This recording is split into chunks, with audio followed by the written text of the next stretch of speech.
What's up, guys? This is Ian here, coach of your Ladner Lanturn, bringing you guys our Week 2 Team Builder for the UPBA Season 2. This week we are taking on Johnny Cash, 123, and the Colorado Regirockies. His team consists of Kartana, Togekiss, Emboar, Blastoise, Weezing, Pachirisu, Megalatios, Hippowdon, Scolipede, Haunter, and Dunsparce. Some interesting things there. He has priority in Togekiss with Extreme Speed, which I love talking about because it never comes, but it's hilarious. Emboar with Sucker Punch, Blastoise with Aqua Jet, Pachirisu with Fake Out, I think, and Haunter potentially with Sucker Punch. Again, I don't think that will come. He has Hazard Setting in Weezing with Toxic Spikes, Hippowdon with Stealth Rocks, and Scolipede with Toxic Spikes and Spikes. He has Hazard Removal in Kartana with Defog, Togekiss with Defog, Blastoise with Rapid Spin, and Megalatios with Defog. And he has one 4x weakness in Kartana to Fire, as opposed to our 0? As opposed to our 0. 4x weaknesses. That's really cool. I love that I don't draft that. It's really neat. We have an interesting matchup against him this week. I don't see Weezing or Pachirisu coming. I think Weezing is too weak to Mew for him to want to bring it, and I have a lot of special attackers. Although I don't have a grounded poison type, I don't think, so Toxic Spikes could be a good bring against my team. Pachirisu is just a really weird mon, but Thundurus, like, just hard walls it, so I don't know if that would come. I don't think Haunter comes, because Haunter's kind of bad. And in general, even though my team is relatively Ghost weak, I still have a normal type of my own, and I have Greninja, which could outspeed it and just OHKO it if he's Scarfed. Dunsparce is a very interesting mon. I've got a couple ways to deal with it if it does come, but I don't see it coming. It's really slow, and it needs to get up like coils and stuff to headbutt through teams. It can't flinch things if it's too slow either, so like, I could see the uses for it, but it needs to be speedy to get the headbutt flinches off. Otherwise, it's just not doing much. So, and I also have 2 ghost types. So, I don't know if he brings Dunsparce there. Yeah, the rest of his team I'm expecting, though. So I'm expecting 6 of these 7. Kartana, Togekiss, Emboar, Blastoise, Megalatios, Hippowdon, and Scolipede. I would be happy if he brings Weezing, because I think Weezing has a fucking awful matchup against my team. Megalatios is definitely coming. I'm fairly certain it's coming. I'm also fairly certain that it's coming and it's going to be special. There's no reason for him to bring it physical when he's bringing Kartana, Emboar, Scolipede. I don't think that you need to bring more physical attackers than that, especially because Hippo, even though it's a wall, it hits physically. Togekiss would be his only special attacker at that point, and his team actually lacks special attackers for the most part. He's reliant on Togekiss and Megalatios to do the special attacking work, and I think that limits his Megalatios in so many ways. Megalatios really wants to set up a Dragon Dance sometimes and just win the game through that, and honestly, the team that I'm bringing is kind of weak to a Dragon Dance Megalatios for the most part. I'll explain why not in a second, but it's a strong Pokemon. Kartana is a huge threat, and I think he should be relying on Kartana as a physical attacker a lot. He did franchise Emboar, so he clearly likes that thing. Scolipede is a good speed booster. He can speed pass into something a little bit slower, so I'd imagine his strat would maybe be to speed pass into Dunsparce, and then Dunsparce can win the game kind of thing. I don't see a lot on his team other than Dunsparce that wants to be speed passed into, maybe Emboar. Anyways, that's kind of my overview of his team. Now let's talk about mine. First up is Clang, our Bronzong here. We rocked a specially defensive variant last week to take on the Naganadel, and it worked out amazingly well.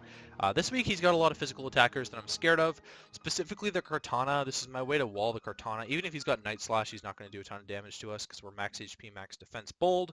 We got the Toxic on there for anything that's not named Kartana or Scolipede. I'd really like to Toxic the Megalatios. I'd really like to Toxic the Hippowdon. I'd really like to Toxic the Togekiss. I'd really like to Toxic the Dunsparce. He has 1 Cleric on his team, and that's Togekiss, and he can use Heal Bell to get rid of it. However, I'd love to pressure him in a way that he can't do that, or that he doesn't bring it. I think he would bring Scarf Kartana against my team because it needs to outspeed some things, but I don't know if he would bring Scarf Togekiss, and Scarf Togekiss doesn't really take Heal Bell. We have the Stealth Rocks on there because he's got the Scolipede, Embor, well, Embor's neutral. He's got the Scolipede and the Togekiss that are weak to them. I'd love to get just the chip damage. We saw how much it mattered against Rudiger getting that Stealth Rock chip damage off, especially on the Scizor. Scizor going in and out of the battle and then taking 12% every single time it came in was really useful at the end game. Shadow Ball is on there because I wanted to run Psychic, but then Mega Latios kind of sits in front of this. So I've got Shadow Ball, which hits his entire team, bar Dunsparce. Protect is there to get some leftovers recovery back, maybe scout out what he wants to do, what he wants to lock himself into on something like a Kartana, what he wants to lock himself into on something like an Embor. If he's like banded Embor, then that could be useful. Oh, I definitely haven't talked about his Z users. I don't even remember what they are. Let me just check that real quick. He declared Z users and I didn't put them on my prep doc. Okay, so his offensive Z users are Embor and Hippowdon, hilariously enough. Funnily enough, I've seen Icium Z Hippowdon used on the UU ladder, and then his Super Z user is Togekiss, so he cannot use Z moves on Scolipede, which is very good to know. It's actually extremely useful to know because I have a plan revolving around Scolipede later that we'll talk about. Yeah, okay, so that's good. So Togekiss is his Super Z user. Z Heal Bell is actually pretty useful. It heals you up while giving you the Heal Bell effects. Z Embor is a threat always, and Z Hippowdon is just kind of a meme, I think. So, well, it's like how he drafted Delibird last season, it was just a meme. Yeah, so physically defensive Bronzong, that's kind of the story there. There to check Kartana, we have to be Levitate for the, potentially if he's, well, Hippowdon, I can wall the Hippowdon indefinitely unless it has Crunch. If he's Scolipede, then he's going to have to hit me with a Bug type. He's going to have to hit me with Mega Horn, otherwise he can't do crap to me, because Earthquake won't hit me. Embor can blast this with a Flare Blitz, and I don't have the best Flare Blitz switch-ins on my team, to be honest, so that's scary. Mega Latios, if it's physical Mega Latios, it can't touch this. Which is kind of why I wanted to run this spread. So that's kind of what's up there. Next up is our Spadef Wall Decidueye. I decided not to bring Goodra as our Spadef Wall because he's mostly got physical attackers. But this can take on physical attackers as well, especially Hippowdon. The goal of this Decidueye is to trap the Hippowdon even though we're especially defensive and Toxic Stall that thing to death. He'd have to bring Rest against me and I don't really care. We can trap the Blastoise and wall that. We cannot trap the Kartana or the Embor or the Scolipede or the Togekiss. We can trap the Weezing. I mean, Weezing doesn't get the greatest recovery. We'll probably just destroy the Haunter with a Spirit Shackle. We can trap the Pachirisu. And we can trap especially offensive Mega Latios and Toxic Stall that thing to death as well. So that's kind of the Decidueye set there with the Spirit Shackle, Roost, Toxic, Defog. He's got options for T-Spikes, 2 options for T-Spikes, and I don't want to deal with T-Spikes, so we're going to defog the hell out of those. Roost is there for recovery, obviously. Toxic for Toxic Stall, and Spirit Shackle for trapping, plus he has 1 Mon that's switching to Ghost attacks, and that's Dunsparce. So that's kind of cool. Almost max HP, max special defense. Careful with 8 and attack to get more out of our Spirit Shackles, just a little bit more out of our Spirit Shackles. Spadef Wall again. Like I said, Goodra doesn't have a great matchup this week. While it can tank a Draco Meteor from especially offensive Mega Latios and Oko back with its own Draco Meteor, I don't see it doing much against things like Kartana, Embor, Scolipede. That's the problem. Otherwise, if he had more special attackers, I'd be like, all for it. Goodra is the man, just like it was against Rudiger. Next up is maybe my lead, potentially my lead, more likely one of my lead options in Ambipom. We're bringing to the top with Life Orb Technician, Knockoff, Fake Out, U-Turn, and Seed Bomb. So Technician boosted Fake Out is going to absolutely destroy something. His switch into this is Haunter or Hippowdon. He really doesn't have a good way to deal with a Life Orb Fake Out. Kartana doesn't even want to take that because it's Life Orb Technician boosted. Knockoff, just to like grab some knockoff kills, honestly. Like, Latios is weak to it. Getting rid of an item on anything is really helpful, especially a Choice Scarf on something like Kartana. Getting just Okoing the Haunter would be really cool. U-Turn there for momentum. Seed Bomb is there to deal with the Powdon or the Blastoise. I think he would potentially bring a physically defensive Blastoise that doesn't want to take a Seed Bomb very much. Max attack with a lot of speed on there. We're running enough speed to outrun Scolipede, which is the fastest thing on his team. He's got a really slow team, just like Rudiger had a weird team, but Johnny's got a really slow team. Max attack with 24 in HP. That's, I don't know, pretty standard. I was thinking about Choice Banded Ambipom with Fake Out still because I wanted it to be a dedicated lead, but then I didn't really want to have to switch turn 2 after clicking Fake Out, so I just decided to change it to Life Orb. Next up we have Tide, or Greninja, with the Darkinium Z. His Dark Resist is Emboar, which, to be honest, is, and Togekiss, which both aren't really the best Dark Resists overall. Togekiss is a better Dark Resist than Emboar is. I think Emboar is more of a frail on the special side. I think it's more physically defensive, if I'm not mistaken. So Darkinium Z Dark Pulse can blow a hole in his team. It's going to do a lot to Mega Latios, which is kind of the goal. Dark Pulse, it can probably destroy something like a Scolipede, which would be really helpful. U-turn's there for more momentum. I love my momentum. I'm actually bringing 4 things that could potentially be running U-turn, so we'll talk about that when we get to Mew. Scald is there just for good stab. I mean, it beats the Emboar, really, and getting a burn on Kartana I'm not going to complain about. I didn't really need another Water-type move. Like, Scald is kind of enough, so that's why we're running it.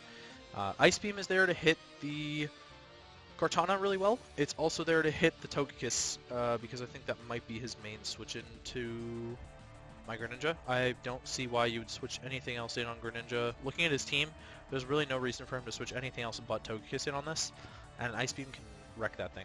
Running enough speed on here to outrun Scolipede with the naive nature, because I wanted to get as much out of my U-turn as I could. Didn't want to be a... Yeah, and his team's more physically offensive, so I wanted more physical bulk than special bulk. Max special attack to get a lot out of our triple special attacks, and we're running 80 in HP just as the last-ditch effort. I didn't calc anything to do with Darkinium Z, I just think that it's kind of a nuke, and it'll take place more in the battle, that sort of thing. Next up, Snowcone, or Mew. We're bringing a weird Mew, but he has nothing to beat this. When I was looking at his team, I'm like, oh my god, this just trashes him. Calm Mind, Psychic, Roost, and Shadow Ball. So we've got some recovery in the Roost. Calm Mind Psychic blows through everything on his team except Mega Latios, which is what we have the Shadow Ball there for. That is his one Psychic resist, is Mega Latios, and that thing can't really touch me back once I'm boosted, and Shadow Ball destroys it. We're running max bulk on the physical side because we can... Well, we've got the Tanga Berry there as well, so Scolipede will die to a Psychic, an uninvested Psychic, if he's not running bulk, which I don't know if he will. He might run bulk, he might not. At that point it would be a roll for Psychic to kill, but we eat a Mega Horn for breakfast. That thing does like 25% max or something stupid. Actually, I copied and pasted the calc. Let me just check what it says.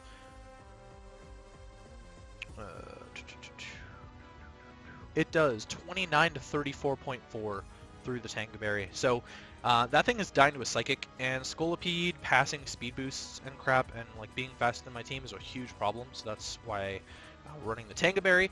I don't really need the leftovers because we have Roost.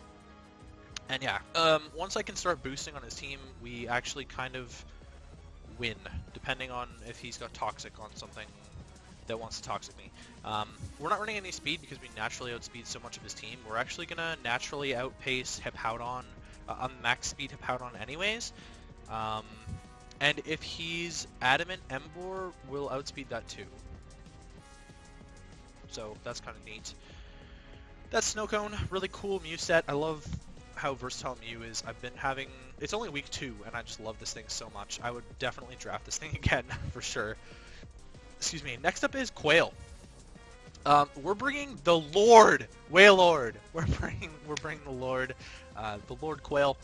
Choice Scarfed Wailord can punch some holes in his team. He has Wish Passing in Togekiss. I think it gets Wish. I think Pachirisu gets Wish. Besides that, his reliable recovery, as I'm going to say in quotations, is Slack Off Hippowdon and recovery options on Mega Latios. So we can chip down his team a lot with this Breaker in Wailord. We're running Choice Scarf Water Spout, Hydro Pump, Ice Beam, and Toxic. It doesn't get the best special coverage, but its special attack is pretty good. Its physical attack is actually not bad. It's the exact same as its special attack. I didn't realize that until now. I run this a lot in PU with my best friend. We love laddering in PU with Wailord. It's fucking hilarious to watch things just die to a massive whale, which is part of why I drafted this, and I named it after our nickname for it, which is Quail. I'm running max special attack with enough speed on there to outrun Scolipede with our Scarf. So we can kind of just lead Wailord and we'll outspeed his entire team and get a huge water spout off. He would have to go into like Blastoise or something like that, or I can even just predict that and go and click Toxic. I don't think Kartana is a very good switch into this. It does like 40% or something with water spout, and I can predict that even and just click Ice Beam turn 1. So do you think Blastoise or Megalodios are switches into this? This thing will destroy Hippowdon's life. Destroy Hippowdon's life. He's going to have to be either Scarf or Sucker Punch Emboar to deal with this better. And once I'm a little bit lower, I don't need to rely on Water Spout anymore because I've got the Hydro Pump there, which it's risky, I know, but that's kind of the point. Wailord, I'm hoping, can put in some work. Honestly, I saw a fairly decent matchup for Wailord this week. Wailord had an incredibly awful matchup against Rudiger, but Wailord has a really good... I shouldn't say really good. It's got a very decent matchup this week. His team does not want to take very hard-hitting special attacks, and we'll see what happens, honestly. I'm really hoping that Wailord can put in some work. I initially had Goodra in here, and then I replaced it with Wailord because I thought Wailord was kind of good. If we end up losing to Kartana, then I'm going to be a little bit mad, just because I didn't bring any of my grass checks. I brought one, but I didn't bring Mega Houndoom or Thundurus to kind of check that a little bit better. Mega Houndoom can kind of do a lot of work against his team, honestly. I was thinking about bringing Mega Houndoom because his team's relatively weak to Dark, like I talked about with Greninja, but I thought that... What did I think that? I honestly can't remember what I thought that Sacred Sword was definitely a viable play for him to just click all the time. So at this point, he's not going to click Sacred Sword against my team. Like, it doesn't make sense to click Sacred Sword against a Mew and a Decidueye. But yeah, we're going to run with Wailord, and I think it'll be fun. I'm not taking this season super seriously. I'm taking it seriously in the fact that I really want to win a second championship in the league, but you don't need to be perfect to make it to playoffs, and that's kind of why that's kind of why I drafted Wailord in the first place, because I really wanted to have fun with a Pokemon that I love, and yeah, we're going to bring it out and see if it works. So, we played Johnny in the Colorado Regirockies, and I will catch you guys for the match.